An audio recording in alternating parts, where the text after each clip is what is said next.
হঠাৎ আমি টোটো থামিয়ে দিলাম। খুব জোরে একটা শব্দ হলো। মনে হলো কেউ একজন একটা বড় ইটের টুকরো আমার টোটোর ওপর ছুঁড়ে মারল।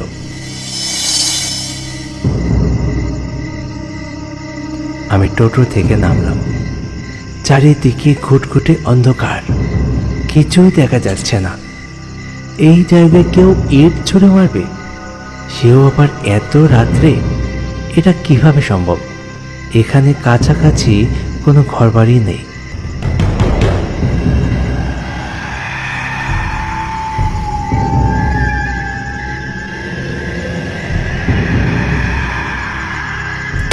আবার একটা ইট মারল, ঠিক যেন আমার মাথা সাইড দিয়ে টোটোতে গিয়ে লাগলো।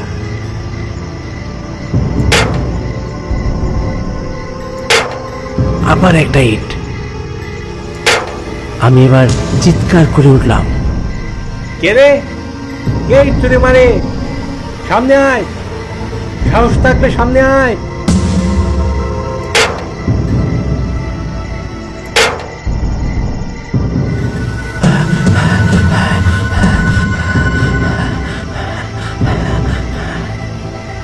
আমি চিৎকার করতেই ইট ছোড়ার সংখ্যা আরো বেড়ে গেল। অনেক ইট আসতে শুরু করেছে। কোথা থেকে ইট আসছে, কে ইট মারছে, আমি কিছুই জানি না।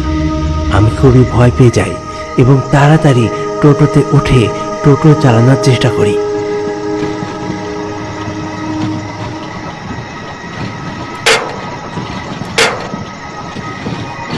আমি টোটো চালাতে শুরু করি, কিন্তু ইট ছোড়া কোনোভাবেই কমছে না। আমি টোটো চালাতে চালাতে পিছন দিকে তাকাই।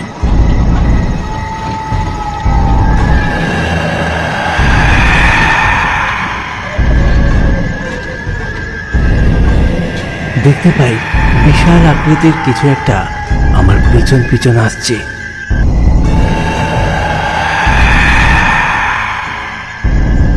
ওটা দেখে আমি খুব ভয় পেয়ে যাই।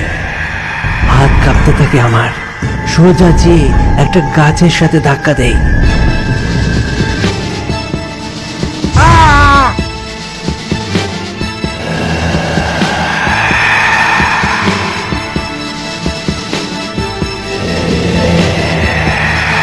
সেই ছায়ামূর্তি আমার কাছে আসতে থাকে। যত কাছে আসে ততই আমার হৃদযন্ত্রের কম্পন বাড়তে থাকে। ঘন ঘন শ্বাস নিতে থাকি আমি।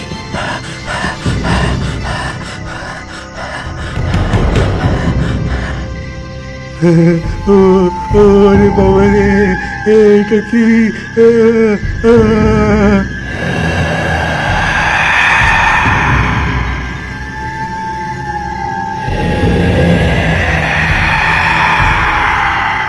সেই শয়তান ছায়ামূর্তিটি আমার একদম কাছে চলে আসে। আমার মৃত্যু অনিবার্য, বেঁচে থাকার কোনো আশা নেই।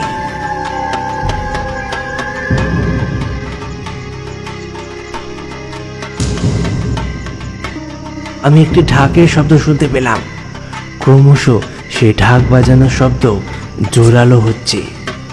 আর সেই শব্দ শুনতে পেয়ে সেই শয়তান রেগে যায়, আমার টোটো ধরে ঝাঁকাতে শুরু করে দেয়। ছেড়ে দাও, ছেড়ে দাও, ছেড়ে দাও, ছেড়ে দাও, ছেড়ে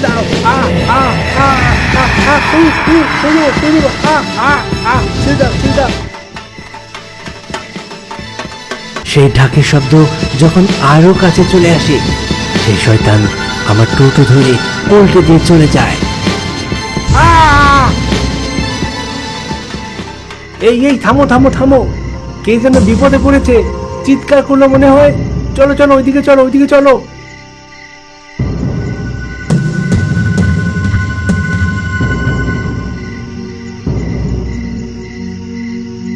আরে, এ তো টোটো উল্টে গেছে। এই তাড়াতাড়ি আয়, তাড়াতাড়ি আয়, টোটোটাকে সোজা কর, ছেলেটাকে তোল, দেখ কি হয়েছে। রাস্তা দিয়ে যাচ্ছিল চারজন লোক। সেই রাত্রে কৌশিকী অমাবস্যার কালী পুজো ছিল এবং কিছুটা দূরেই তারা সেই পুজো করছিল। তাদের পুজোর নিয়ম অনুযায়ী রাত্রে ঘটে করে জল নিয়ে আসতে হবে পুকুর থেকে। সেই কারণেই তারা পুকুর থেকে জল নিয়ে ফিরছিল। আমার চিৎকার শুনতে পেয়ে তারা এই দিকে ছুটে আসে, আমার টোটো সোজা করে এবং আমাকে ওই শয়তানের হাত থেকে বাঁচায়। আরে এই জায়গাটা সুবিধার না, এখানে একটা শয়তানের বাস, সেটা আমরা জানি।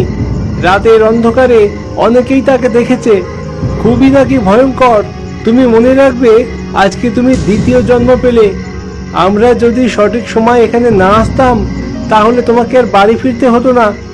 যাই হোক, যাও, বাড়ি চলে যাও, আর ভয় নেই, যাও।